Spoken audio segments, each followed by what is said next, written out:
Hello, everyone, and welcome to Promo Perspectives, a live stream podcast presented by Sage, dedicated to giving you, our audience, promotional products distributors, fresh takes, tips, tricks, and perspectives on ways to grow your business. My name is Gabe Gotay. I am the Senior Marketing Coordinator here at Sage. And my name is Matt Parisi. I am a Distributor Sales Account Advisor here at Sage. If this is your first time joining us for a live stream, welcome. Make sure to go ahead and participate in the Zoom chat. Share your questions, ideas, and your stories with related to sports promo.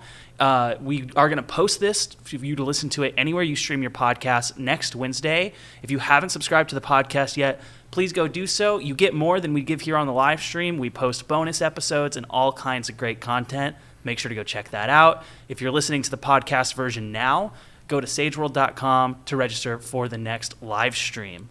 So if you listened to the very first episode of this show that we ever did, you know that I love to get passionate talking about topics that are really ingrained in humanity. And I talked about gaming in that episode, and today I'm talking about its cousin, sports, something we've done for thousands of years as humans, and there is a huge market associated with it. But before we dive into all of that, I'm going to have my guest here, Matt Parisi. Matt, why don't you go ahead, introduce yourself to the audience. I think a lot of them already know you, but tell them who you are, what you do at Sage, and a bit about your history with sports. Yeah, absolutely. So again, my name's Matt Parisi. I'm a Distributor Account Advisor here at Sage. Been working for Sage and in the promo industry for right at about 3 years now. I'm originally raised in Fayetteville, Arkansas for my entire childhood, and then went to Texas A&M University, Gig'em, and then stayed in Texas. After that, as far as sports go, been involved in sports pretty much my entire life, all the way from first touch at the age of 3 years old playing soccer through to now as an adult playing rec softball down in the city of Houston. So can't say enough about sports. Absolutely love them. Well, and on top of all of that, as many of you know, Matt's also a great distributor account advisor, so he's got lots of great insights on how to actually take your business into that sports market. And it's a huge market. It's projected to, sports promo alone, hit $50 billion in the next 2 years, which is absolutely wild. And, these things, they tie into, like I said, something core to humanity. Sports teach you about teamwork, how to win and lose with grace, and the apparel that goes along with that and all the other merch helps build team loyalty, fan engagement, awards, all kinds of things. So, audience, today what we're going to do, we're going to start all the way down at Little League, and we're going to kind of go through all of the tiers of sports all the way up to Major League. So to kick us off, Matt, why don't you just kind of tell us your personal experience with Little League sports? Yeah, so as a kid, like I said, I was involved in a lot of sports. I pretty much played every single sport you can imagine. My parents wanted to get me involved in everything so that I could decide what I liked and continue down that route. I really got things started with First Touch, which is a soccer program, and then, of course, T-ball, also summer league swimming with my mom was a really big part of my life. But can't say enough about it. Absolutely loved it. Taught me a lot as a kid. Really good things such as teamwork, I think, is super important to learn. And then even personal sports where you're by yourself, learning how to overcome different obstacles and just work really hard and see the benefits of that hard work pay off. I think it's super beneficial. Yeah, and it's also, for a lot of kids, it's kind of our first introduction to promo products, right? Because you think about all the things that we had, from the jerseys and the equipment to the little trophies we got afterwards. Right. Huge part of it. Oh, yeah, absolutely. I mean, there's a ton of different things. Like you said, I think the awards at the end of the season is a big thing that everyone gets. So, yeah, definitely a lot of promo that you see in that market. So at that level, these organizations, you're going to need to so for promotional products distributors, how do you actually break into this market? And that's going to be finding the key decision makers along with these leagues. So, you talked about First Touch. There's also Little League. These are actual organizations. Like Little League in particular, you can go to their website and you can register to become a licensed merchandise distributor through them. And that's a great way to start getting tied in. But at this Little League level, you're really going to want to connect with coaches, league organizers, and parents. And obviously, that's really easy if you already have kids and you're in this community. You're going to practices, you're volunteering as assistant coach, you're bringing the juice boxes. It's a great way to start those conversations and kind of organically work your way into figuring out how you can help solve all of the promo needs that these teams have. But not everybody is going to have kids, or they might have kids that are growing and they're not quite as deeply tied into that. Do you think that's going to be a bigger challenge? Can they still break into the market at that level? Yeah, absolutely. Like you said, I think it really just comes down to that community engagement aspect. Even if you don't have kids that are currently participating in those sports, that definitely does not mean there's not opportunity out there for you. I know for me, one of the kind of the weirder organizations, I guess I would say, outside of Little League or First Touch, when I played football in elementary school, it was actually run through the Boys and Girls Club. So finding, again, whoever that entity is that's responsible for managing whatever that sports league is really going to be a great in for the distributor. And then beyond that, just talking to other people within the community, like you said, parents, anyone, churchgoers, anyone that you have a relationship with already that you can talk about to gain access, I think is a really good opportunity. And do you think that there's any ways that our distributors can kind of stick out from any of the competition in that area, things they can offer these communities that maybe others aren't?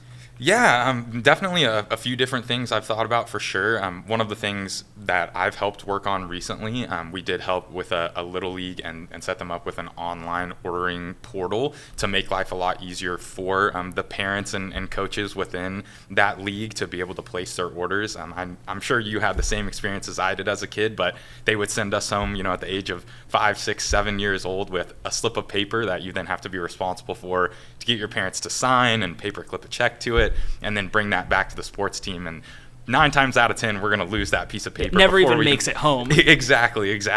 So trying to provide a level of service to them and just make life easier for not only the end user, but then that one person that's kind of responsible for consolidating all of that information and turning it into the distributor, I think is a really, really good way to set yourself apart from the competition, like you said. Offers all kinds of different flexibility for everybody involved, even just the parents' end, because it can be a huge pain to keep your kids involved in these things when you got to keep up with sending in the forms and making sure the sizes are correct. But when it's just a web portal, it's so much more convenient, and all the payment options are there. Absolutely, yeah. 24/7 access. There's tons of benefits to using an online order portal, but to me, it is the ease of use thing and kind of making the parents responsible instead of the kids at that age. Well, so let's go ahead and move on up to the next level of sports. So like you talked about, at that Little League level, it is really great for the kids kind of foundationally. It teaches you all kinds of lessons about how to work and coexist with other people. But at that level, the only real fans are the parents who just want memorabilia and equipment for their kids. But once you get to high school, it's similar in that it's not professional, they're not getting paid, but it means a lot more at that level. Can you kind of talk to me about your high school sports experience? Yeah, absolutely. High school sports are definitely a step up in intensity from when you're playing, rec sports at a young age. So there's a lot more time spent on them, I would say. For me, it taught me time management a lot. I was a dual sport athlete in high school, so I would swim in the mornings, go to school all day, and then go to soccer practice or run cross country in the afternoons. So being able to manage that schedule, and then again, you're training over the summer as well, so it's not just during the school year that you're having to worry about that. Teaches you a lot of really, really good values. But I guess, it's just super intense at that level. I'll leave it at that. Yeah, well, and there's a lot more riding on it because, and very few, it's a really small percentage of students that go to college on any kind of full ride athletic scholarship. Right. But lots of students, particularly from smaller communities where sports are big, are depending on their sports for some kind of assistance with, financial grants or even just admission. And so it means a lot to them, but it's not just them. The community itself values high school sports at a really high level. Like Prosper ISD, which is a town not far from where we're recording here in Plano, they just approved or they're voting on what will be the largest high school football stadium in American sports. It's going to be like a $50 million stadium, which that just goes to show the amount of money that communities and people are willing to put behind it. I assume that's reflected in the merch side of things as well. Yeah, absolutely. Like you said, that's where fandom really becomes a thing is that at the high school level with Friday Night Lights, especially here in the state of Texas, that is a huge thing. And, it goes away from just providing, the jerseys or apparel for the kids there at the Little League level or just the participation awards that they get at the end of the season. But now you've got booster clubs that are getting involved and you're selling season tickets and you're getting the foam fingers, the parent shirts, other sorts of, merchandise that would go along with that sports program. Well, and I assume with that higher level of, economic support, that means that there's also maybe bigger barriers to entry and higher levels of competition. Can you kind of speak on what some of that might be and how distributors might tackle it and break into the high school sports market? Sure, absolutely. So I do think there's more competition at that level because there's more opportunity and more revenue involved. But I don't think the barrier to entry is much higher. It kind of comes back to that whole community aspect, even at the little league level. If you have any sort of connection to people on the school boards or within booster club organizations, I think those are really, really good ins to that market in the high school level. Absolutely, because it's not just because working with the school boards, there's a little bit more red tape there, but some Right. of these more parent and community organized sides of things can really help you get in. And that's not just for equipment for the people playing sports, but even at the high school level, there is a big local fandom. Like I remember the Brookshires in the Salina, Texas, where I went to high school, they had all kinds of Salina Bobcats merch for sale in the local grocery stores for fans. Yeah, absolutely. I would totally 100% agree with that. There's just a lot more money involved at that level. And then, people want to go and support that team even if they don't have kids that are currently playing high school. If they're an alumnus of that high school, you see them out supporting their football team or other sports teams that they have there. So, again, just a ton of opportunity at that level. Well, and so then let's go ahead and move on to the next level. So now we start looking at college sports, and it's a huge step up because this is what a lot of these kids have been working towards, and frankly, a lot of them are not going to be doing any sports after college. Before we dive into that, can you kind of tell me your experience? I know that you went to a very heavily sports-influenced school. Yes, absolutely. So I did go to Texas A&M University. I myself did not play any college sports. I was not good enough of an athlete to play at the D1 level, although I did play intramural sports in college. But at A&M, the fandom there is absolutely unbelievable. I mean, Kyle Field holds north of 100,000 people, which is wild, and it's full almost every single home football game. And then every person you see walking around, during a football game or even just around campus during a general weekday is always wearing something related to A&M. So there's even more money at that level for sure.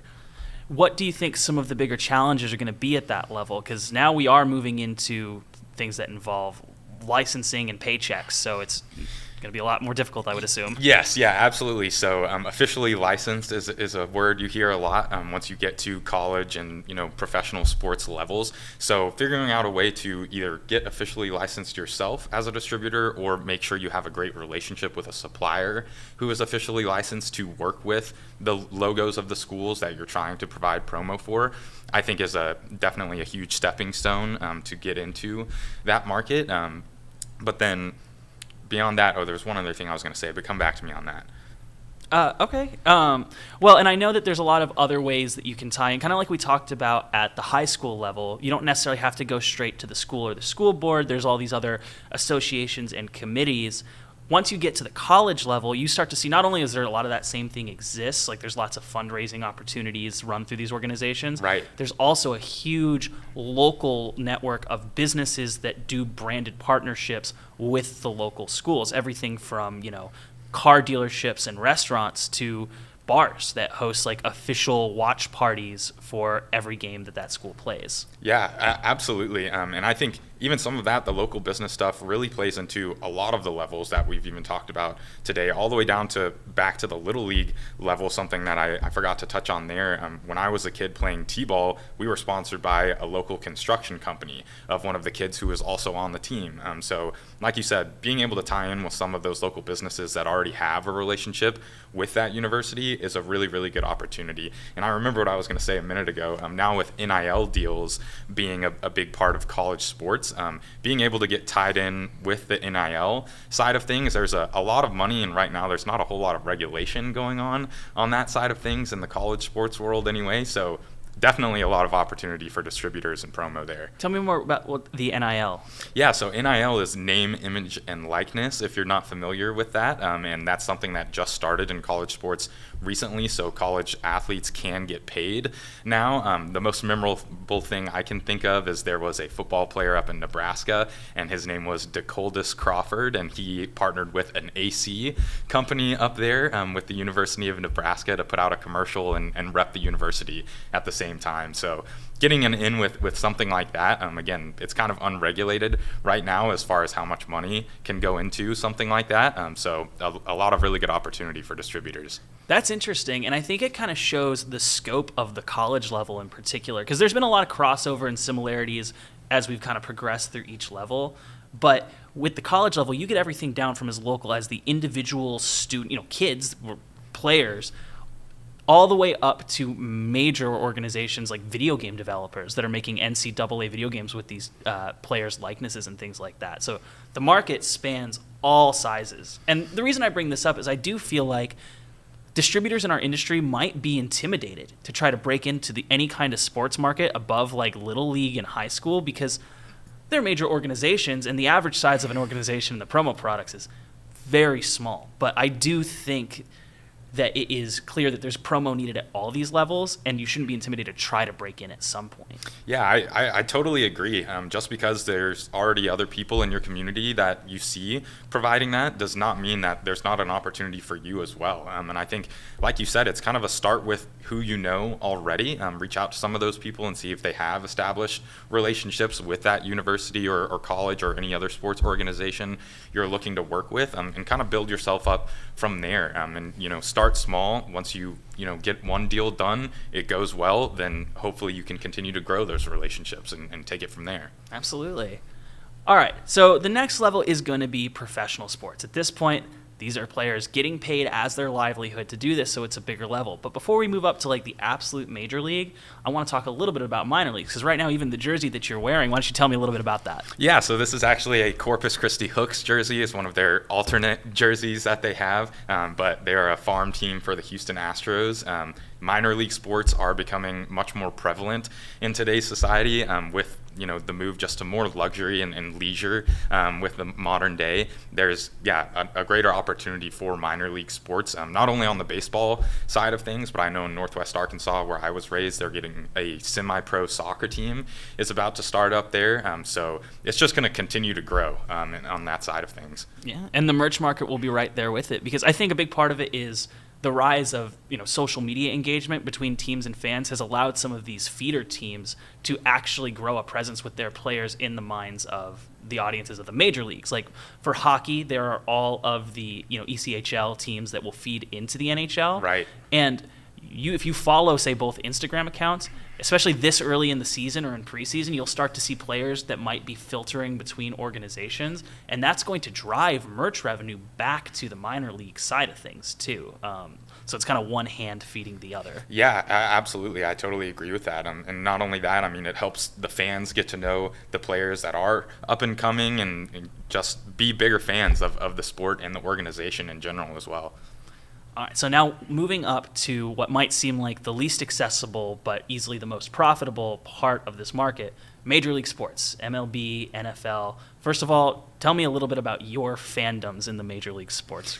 Yeah, so I honestly, being raised in Arkansas, there are no professional sports there right now anyway. Everyone is a Razorbacks fan, but after moving to Texas, started following the Cowboys a little bit, which I know some people may shy away from or be unhappy with me about, but I'm also, this year anyway, I was a weekday season ticket holder for the Astros, which was super fun. So can't say enough about it. Absolutely love going to Major League sporting events, whatever the sport may be. Not only even hockey, the Stars here in Dallas, super fun to attend.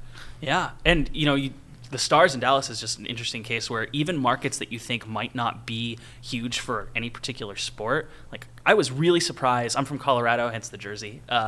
Moving to Dallas, how huge the hockey town was, and I know that it was 20 years ago that they won the cup and that built a lot of that culture, but it is amazing to me how diehard, even for sports that you wouldn't necessarily associate with certain parts of the country.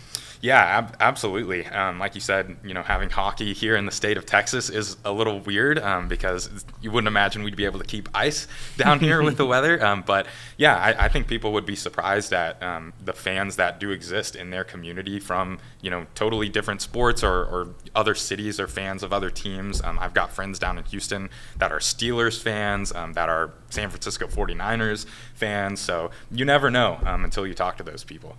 So on the merch sides of things, what's going to be different about this market versus some of the others as distributors try to do business here?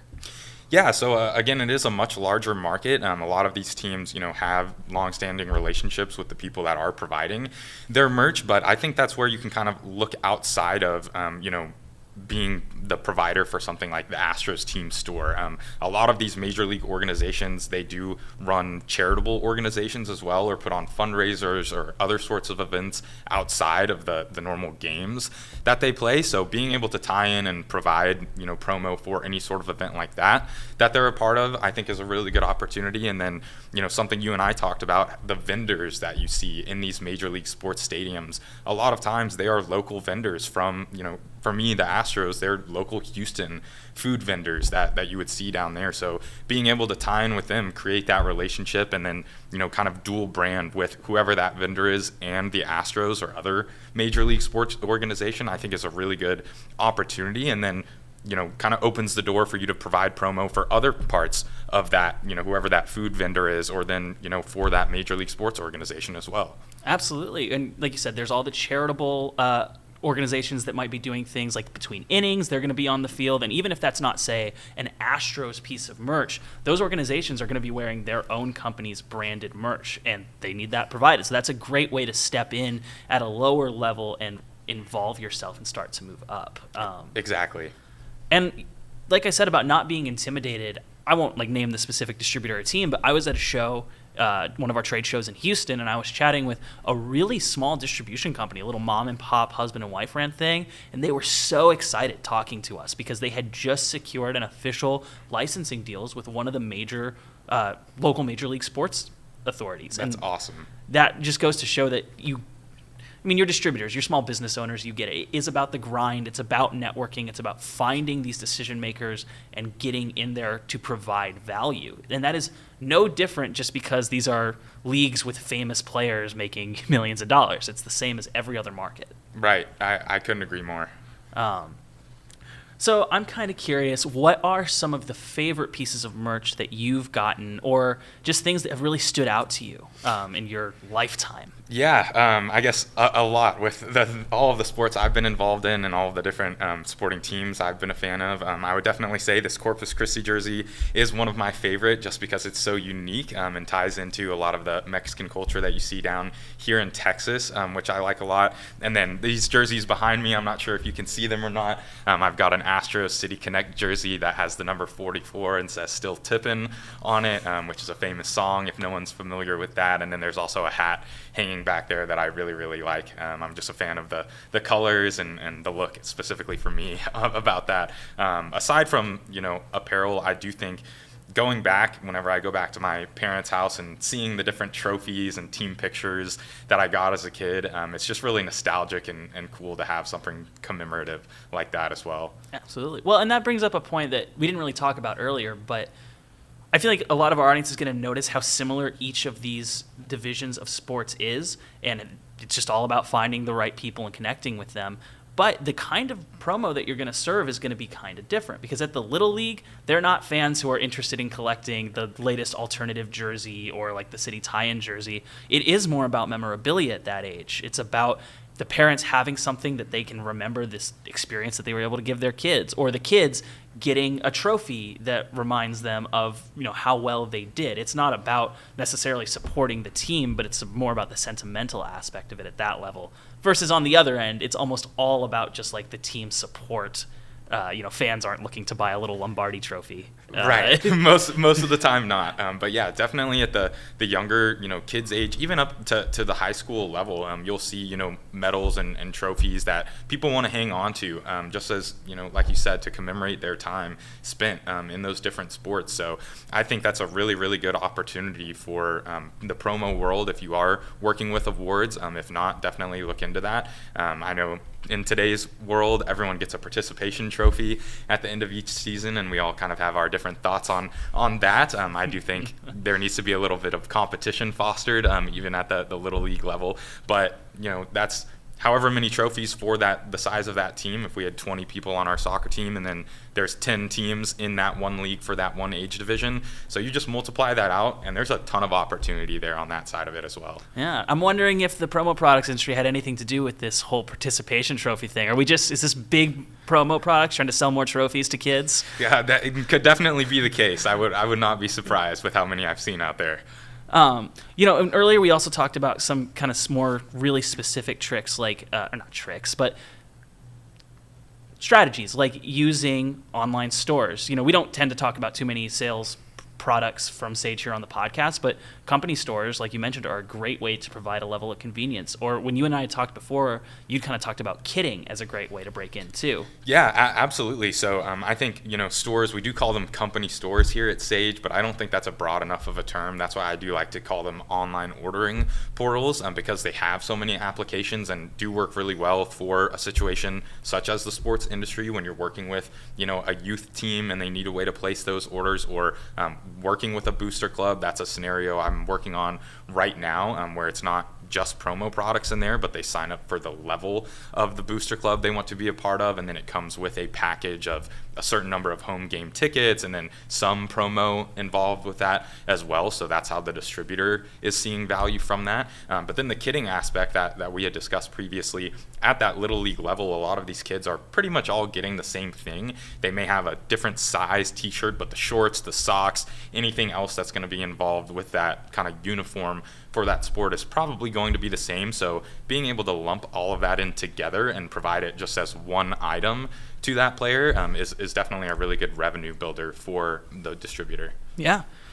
Any other kind of very promo, like day-to-day operation related tricks or tips that you might have for the distributors on how to better sell promo to these sports leagues? Honestly, again, I think it just comes back to start with who you know and what you know at the community level. Start with those people and just bring it up to them. If you don't have kids already involved in sports, hey, does my neighbor, do they have kids that are involved in sports? And just ask them, who's running that sports team? Who's in charge of that? How did you guys place your order for, the merch and things that you're getting for that sports team? And take all of that into account and then just see how you can provide a different level of value and service that way. Yeah. And I think another good thing would be to try to break out of the mold a little bit, because, we've talked a lot about apparel, and just like with the promo industry in general, in the sports market specifically, apparel is far and away the biggest category of things. So it makes sense that that's what most people are going to focus on. But even some of the other standbys for non-sports related markets, like koozies and bumper stickers and all kinds of stuff like that, is still super relevant, not only to these teams, but to all of these associated, the booster clubs at the smaller level, all the way up to the major businesses that are partnering with the major league sports. So being able to use something like the Sage database and find things you can present to these organizations that are going to be just, a little bit different, I think can go a long way too. Yeah, I would 100% agree with that. The booster club, scenario that I've been working on, she doesn't just have, apparel in there. They've got, as a part of the different levels, at the top levels, they get a branded cooler that has the high school's logo on it, which is pretty cool. Not something you typically see as a piece of fan gear. I even know at the college level and the new, clear bag policies they have a lot of these stadiums, people are selling clear purses and clutches and things that do have A&M branding on them, which is pretty cool. So like you said, thinking outside of the box of things that people would need or want for these different sorts of sports organizations is a really good way to provide value. Well, thank you so much for everything that your input's been fantastic, and I'm sure any of our distributors that have worked with you they knew that coming in. I go to trade shows and I have people come up asking if you're coming, because not just are you a friendly face that you're easy to talk to, but I know from talking to your customers that you're great at providing realistic and specific advice on how to break into some of these markets when they need it. So thank you so much for coming on the podcast today. No problem. Thank you for having me, and I appreciate the kind words for sure. Absolutely. So everybody, thank you again for joining us. Remember, we are going to be publishing this everywhere you get podcasts. Please go subscribe. There's going to be all kinds of bonus content. In fact, after we hop off of this stream, Matt and I are going to sit down and record a bonus episode, and we're going to talk a little bit less about the specific salesy stuff and just talk about the merch itself, some of our favorite things, some oddities, some weird trends that we've seen pop up. It's going to be a good time. Go to sageworld.com to keep up with the next live stream. Next month on November 20th, we are going to, on October 30th, we are going to be doing an episode with Dakota Smith, our very own Sage Web Specialist, and we're going to be talking about web design, SEO, and other ways to really bring your business to the next level. Go ahead and register for that and listen to the podcast. Thank you all for joining us today, and thanks again, Matt. Thank you, Gabe. Appreciate it. All right. Bye, everybody. Bye, everyone.